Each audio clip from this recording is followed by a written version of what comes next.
but my state, the southern part of my state, the Delmarva Peninsula, is not a whole lot different, as you know, Gov, from the Eastern Shore of Maryland, from here. Our biggest industry is agriculture. We have a $4 billion industry in chickens and poultry and a whole range of other things. And we're also partly on the Chesapeake Bay as well as on the Delaware River and the Atlantic Ocean. We got a lot of storms, but nothing like we've seen the tornado that came through here. But the main thing I want to say is I'm amazed. I've been asking my FEMA folks and my Homeland Security, what is the most impressive thing you've seen? I meant in terms, I started off thinking in damage. And they said the way you all come together, the way people just come out of nowhere to help as a community. And that's what we're supposed to be doing. That's what America's supposed to be. There's no red tornadoes or blue tornadoes. There's no red states or blue states when this stuff starts to happen. And I think, at least in my experience, it either brings people together or really knocks them apart. Moving you together here. It's, but look, one thing I'll say, and I want to hear from all of you, is that, and I know the governor and the former governor have been through this before, but immediately after disaster is a time when people are really moving and trying to help each other and trying to get things done. But after a month, after 6 weeks, after 2 months, people can get themselves to the point where they get fairly depressed about what's going on, particularly our young kids, particularly people who've lost somebody. And so I just want you to know the help that we're able to offer at the federal level is not just now. Chief, you know, there's other forms of being able to help the police department beyond FEMA, beyond what we have now. Fire service, same way. Fire service, you know, there's that old expression, God made man, then he made a few firefighters. But I really mean it. There's a lot of, you know, going to need help. And a lot of the business people are going to be wondering what's going on. But the interesting thing is, as you fly over here, as I've done in the past, I've not seen this tornado this much damage from a tornado. You know, you think, but for the grace of God, why was I not 100 yards outside that line? Yes. Which makes it so different. So I think there's, anyway, I just want you to know, and I'm driving the governor crazy calling him all the time, but there may be things available that would be helpful 6 weeks and 6 months from now that you're unaware of. And so I've instructed my team to make you all aware of everything that is available from a federal level. And some of it has to do outside of FEMA, outside of the Homeland Security, because of the other programs, including education, a whole range of things. So, but I'm here to listen, and I tell you, this is one of those things where I think the vast majority of Americans know what you've been through just looking on the television. It has been incredible. Your colleagues talk about it. They've seen it. They say, holy gosh, what's going on? And so we're going to be here. We're going to, for a little while, I want to walk through town, if that's okay, a little bit. And then we're going to go off to Dawson. Anyway, but thank you. And don't hesitate to ask for anything. If we can't do it, we'll tell you we can't. We'll tell you from experience how you can maybe get it done if you can't get it done through the federal way. And Mayor, anytime you want to call a city council meeting, I'm ready. Okay, I'll take you up on that. Yeah, I used to be a city councilman. I think I told you this, Gov. And I ran for the Senate because it was too difficult being a city councilman. Because they know where you live, you know what I mean? Everything, it affects them more than anything else. It's a hell of a lot easier being a senator. Anyway, thank you all for being here, and thanks for giving me the time. Thank you, Mr. President. I've been asked to start by giving a state update, and then we'll have some updates around the table. First, we called declared a state of emergency right when the storm first hit, which was going to give us the ability to marshal resources as quickly as possible.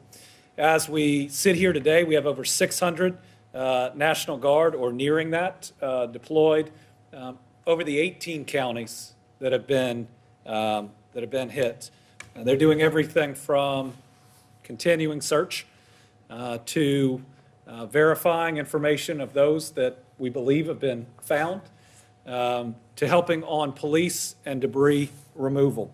We have hundreds of transportation cabinet workers in the biggest trucks we can find in the Division of Forestry that are out there working really, really hard. First, it was to clear the roads, but now, and something that feels pretty therapeutic, we're actually hauling some of this debris out of town, hauling a little bit of that chaos and devastation and death out of town. State Police, an enormous presence, brought in from the region and the rest of the state, everything from wellness checks to anything else that is needed. We opened our state parks, and we now have hundreds of our families. Penny Ryle filled up on the first night, Kentucky Dam Village, Ken Lake. We got the power back at Barclay. It was out because of a fire that was before all this, but now housing as many people who need it. And folks, we still have over 100 rooms between them that we can help. We know we got a church that was being a shelter all moved to one location where we can take care of them. We're getting both cell service restored. We have a number of providers that have really pulled out all the stops to try to do that. And we continue to work on power. And that's both the TVA getting power, but then it's the connections from there that I know are a challenge. I think I've talked on the phone with just about everybody at this table multiple times. My report is we're here for anything you need, at all, at any time.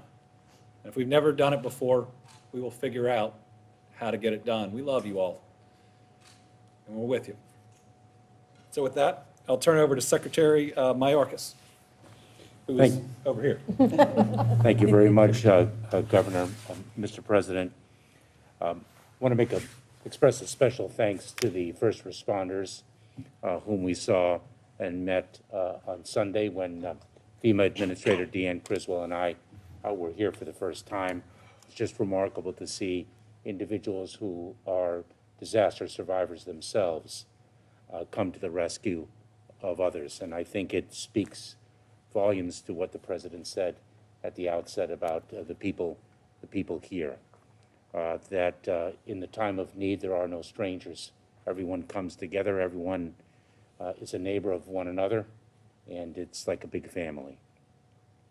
We received the direction from the President not to wait to be asked for help, but to come and deliver what is needed, and to ask this community and all of the affected communities, what do you need? And the direction was for us to redefine what is possible to deliver on behalf of the government and all of government.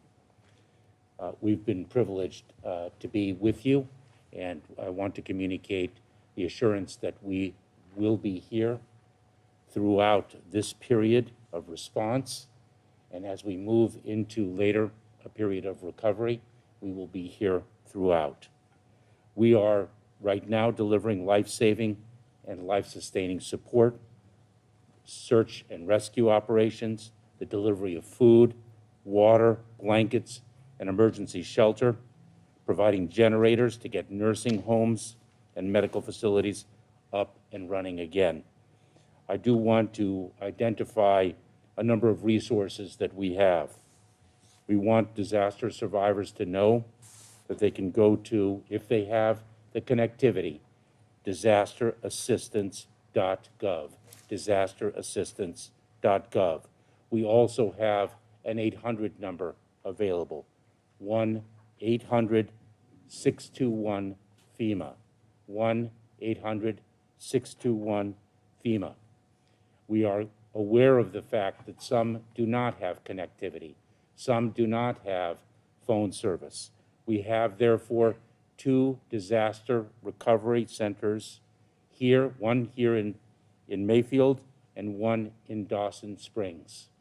The President directed us to be aware of the challenge of connectivity and to go where the need exists and to be able to provide a one-stop shop for people. We also have individuals going from family to family, individual to individuals.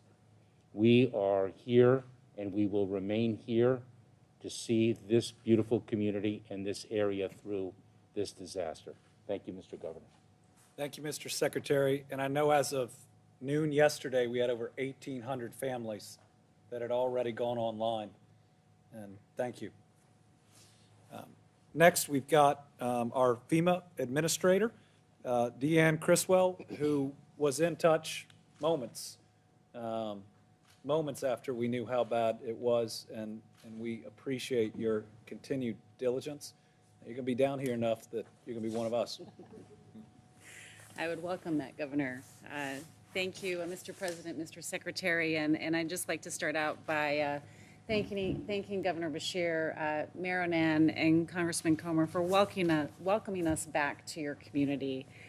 It's been just 5 days since we saw the devastating impacts of these tornadoes, and what I've seen already is that the recovery has already begun. As you've already heard, how the communities have come together to help each other out and begin this recovery process.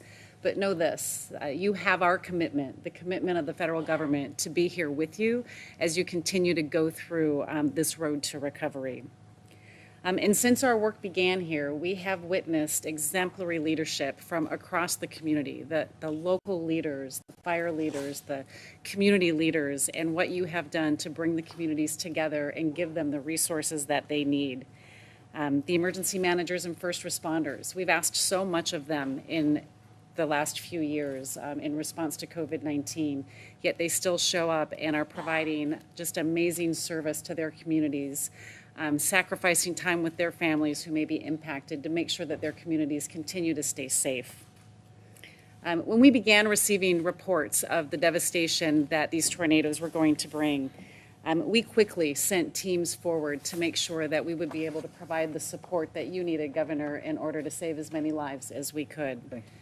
We deployed emergency response teams from across the nation, these multi-jurisdictional, multidisciplinary teams to come in and assist the amazing efforts that the local and the state responders were already doing in their rescue operations. These teams worked side by side, day and night, to make sure that they could find survivors. And their actions were heroic, they were selfless, and required such a significant amount of trust of people that may have not met each other before in order to make sure that they were helping these communities.